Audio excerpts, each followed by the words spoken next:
Hello friends, today we are going to discuss about the characteristics of HRM. तो HRM की characteristics को discuss करने से पहले हम इसके बेसिक चीज़ों को देखते हैं।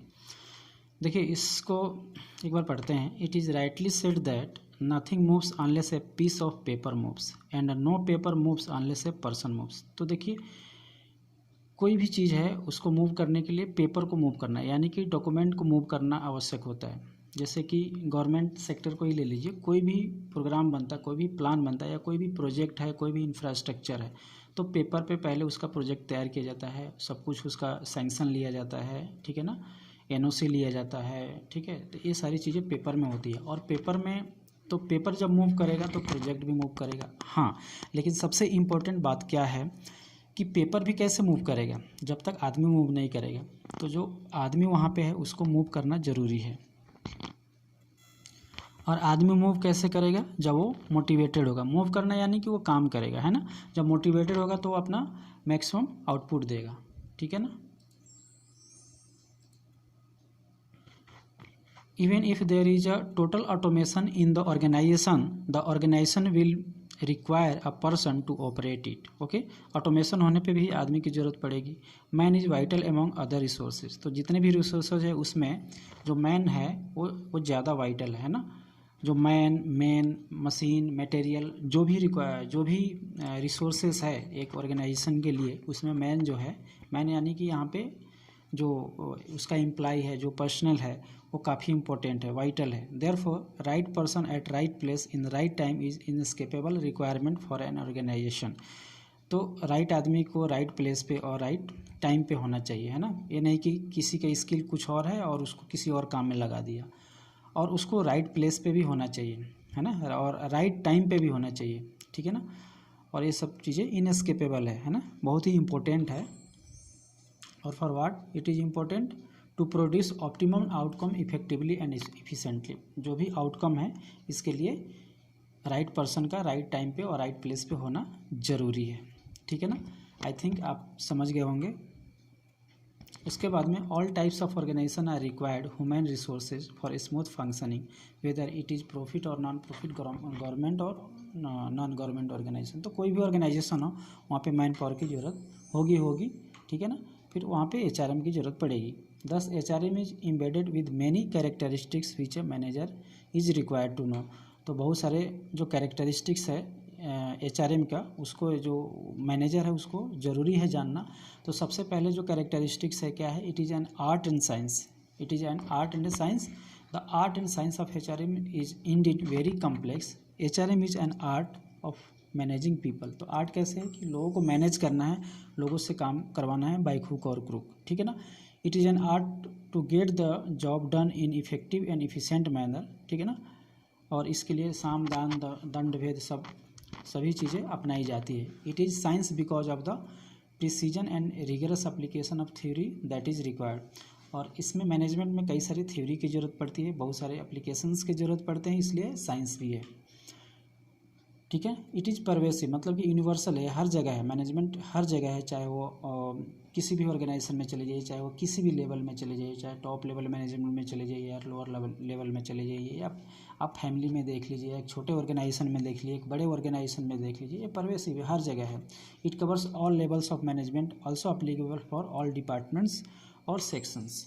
ओके, उसके बाद में है it is also applicable for all kinds of organisation such as profit और नॉन प्रॉफिट, गवर्नमेंट और नॉन गवर्नमेंट। पहले ही हम बता चुके हैं। It is a continuous process, ठीक है ना। It is a continuous process, ये कंटिन्यूअस चलता रहता है। ये नहीं कि जैसे बहुत सारा काम है कि एक बार कर लिया, जैसे प्रोडक्शन एक बार प्रोडक्शन कर लिया, ठीक है ना। या जैसे आप क्रॉप उगाते हैं, ठीक है ना, तो एक बार आपने क्रॉप उगा लिया, उसके अगले 6 महीने के लिए आपको उगाने की ज़रूरत नहीं है ना। फिर जब वो सीज़न आएगा तब आप उगाएंगे। तो इस तरह से, लेकिन जो मैनेजमेंट क्या है, एक कंटिन्यूस प्रोसेस है। HRM is a continuous process beginning with human resource recruitment and selection to training to performance appraisal. तो रिक्रूटमेंट होता है पहले, उसके बाद में सिलेक्शन होता है, ट्रेनिंग होता है, परफॉर्मेंस अप्राइजल होता है। तो हर जगह पे आपको एचआरएम की ज़रूरत पड़ती ही पड़ती है। उसके बाद में to be specific, the HRM process includes acquisition, acquisition में क्या आएगा, एच आर प्लानिंग आएगा, रिक्रूटमेंट आएगा, selection, placement, socialisation, development, development यानी कि training and development and career development. Okay, ये सारी चीज़ें आती है। उसके बाद में यूटिलाइजेशन, यूटिलाइजेशन में job design, motivation, performance appraisal and reward management. And maintenance, maintenance में labour relations, employ discipline, grievance handling, welfare and termination. तो ये सारी मेंटेनेंस में आ जाएगी। ओके, उसके बाद में HRM is a service function, it is not a profit centre, it serves all other functional departments. तो जितने भी डिपार्टमेंट है किसी ऑर्गेनाइजेशन में उसमें जो है HRM क्या है, सर्विस फंक्शन है, सबको मैन पावर की सप्लाई करता है, ये फैसिलिटेटर का काम करता है ना। तो ये प्रॉफिट का काम नहीं करता है, ये ठीक है ना, ये फैसिलिटेटर का काम करता है, ये सर्विस का काम करता है। उसके बाद में HRM मस्ट भी रेगुलेशन फ्रेंडली, ठीक है ना। HRM को ज़्यादा स्ट्रिक्ट भी नहीं होना पड़ता है, ये रेगुलेशन फ्रेंडली होना चाहिए, as per the organisation need होना चाहिए, एडेप्टेबिलिटी होनी चाहिए HRM में। The HRM function has to be discharge, क्या लिखा था एक मिनट, डिस्चार्ज, हाँ, the HRM function has to B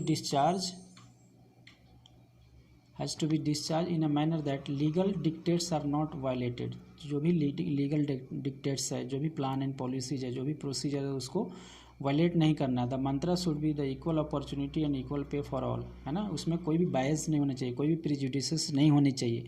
it should function towards inclusion of communities in employment, inclusion of tribal and farmers. तो अगर आप कोई ऑर्गेनाइजेशन है किसी स्पेसिफिक एरिया में, मान लीजिए कि कोई बहुत बड़ा इंफ्रास्ट्रक्चर आ रहा है, तो उसमें इंक्लूसन भी होना चाहिए, उसमें वीमेन इंक्लूसन्स होना चाहिए, उसमें सबका कंट्रीब्यूशन, उसमें सबको एम्प्लॉयमेंट में अपॉर्चुनिटी देना पड़ेगा आपको। अगर कोई ट्राइबल्स एरिया में आप इंफ्रास्ट्रक्चर बना रहे हैं तो ट्राइबल्स को कुछ अपॉर्चुनिटी देना पड़ेगा, फार्मर्स को अपॉर्चुनिटी देना पड़ेगा, ये सारी चीज़ें होती है।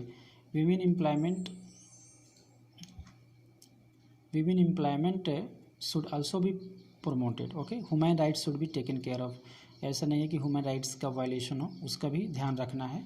इंटरडिसिप्लिनरी एंड फास्ट चेंजिंग, जो HRM है ये फास्ट चेंजिंग है, और इंटरडिसिप्लिनरी डिपार्टमेंट है और ये फास्ट चेंजिंग है। एडेप्टेबिलिटी होनी चाहिए इसमें। It is encompassing welfare, personal manager and keep close association with employees and industrial relations. तो इसमें आपको एम्प्लॉय के साथ में रिलेशंस भी रखना है, ताकि एम्प्लॉय को आप रिटेन कर सके, उसको मोटिवेट भी करना है, और जो भी है उसको अच्छे से मैनेज करना है।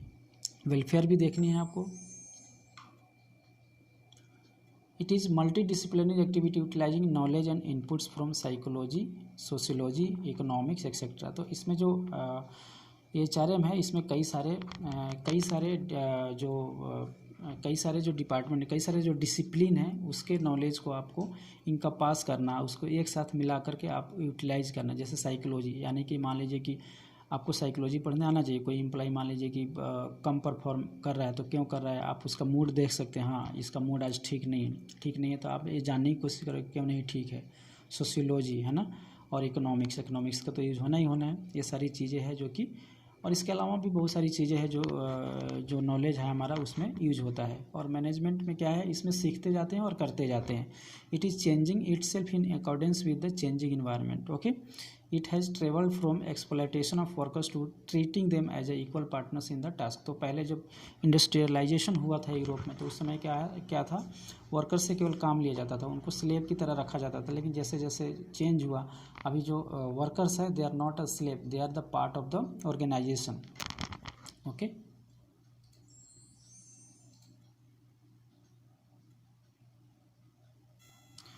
focus on result. It is result oriented and encourage people to give their 100%. Okay, HRM tries to secure the best from employee by winning the wholehearted cooperation.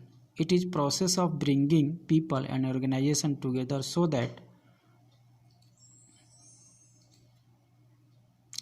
that the goals of each are met. It is commitment oriented. तो सबके goals meet होने चाहिए। Organisation के भी अपने गोल होते हैं और इंडिविजुअल के भी अपने गोल होते हैं, तो वो सारे गोल मीट होने चाहिए। बट ऑर्गेनाइजेशन का गोल जो है वो ऊपर होना चाहिए। People centre, HRM is about people at work both as individuals and as a group, ठीक है ना। It tries to help employees to develop their potential fully. तो कोई किसी भी एम्प्लॉय का जो पोटेंशियल है उसको फुली डेवलप करने का ट्राई करेगा HRM। It comprises people related functions like hiring, training and development, performance appraisal, working environment etc. ठीक है ना। HRM has the responsibility of building human capital. तो ह्यूमन कैपिटल यानी कि ह्यूमन रिसोर्सेज को बिल्डअप करता है HRM। People are vital for achieving organisational goals. Organisational performance depends on the quality of people and employees. तो quality of people and इनके ऊपर depend करता है, यानी कि अगर जो एम्प्लॉय है उसके स्किल्ड हैं, अच्छे हैं, नॉलेजेबल है, मोटिवेटेड है, तो वो ज़्यादा परफॉर्म करेंगे। तो इस तरह से ऑर्गेनाइजेशन ज़्यादा अच्छी तरीके से परफॉर्म करेगा और ज़्यादा प्रॉफिट कमा पाएगा। ह्यूमन रिलेशंस फिलोसफी, HRM में जो philosophy and the basic assumption is that employ are human beings and not a factor of production like land, labour और कैपिटल। तो जो कहने का मतलब जो एम्प्लॉय है वो ह्यूमन होते हैं, है ना, यानी कि जो आदमी है तो आदमी है, उनको आदमी की तरह ट्रीट करना है। बाकी जो रिसोर्सेस होते हैं वो फैक्टर्स होते हैं, ठीक है ना। HRM recognises individuality and individual differences. Every manager to be successful must possess social skills to manage people with differing needs. Okay, तो सोशल स्किल भी होना चाहिए एक मैनेजर के पास में।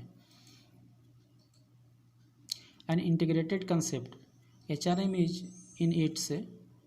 in its includes personal aspects, welfare aspects and industrial relations aspect in the itself. Okay, it is also integrated as it concerned with not only acquisition but also development. तो acquisition ही नहीं करता है बल्कि development करता है, फिर utilise करता है एंड फिर मेंटेन करता है। मेंटेन यानी कि उसको मेंटेन करके रखता है एम्प्लॉय के साथ में रिलेशंस को, और उनको रिटेन करता है ताकि वो मतलब मोटिवेटेड रहेंगे तो जॉब को जल्दी नहीं क्विट करेंगे। Thanks for watching this channel. Please like and subscribe this channel. Thanks.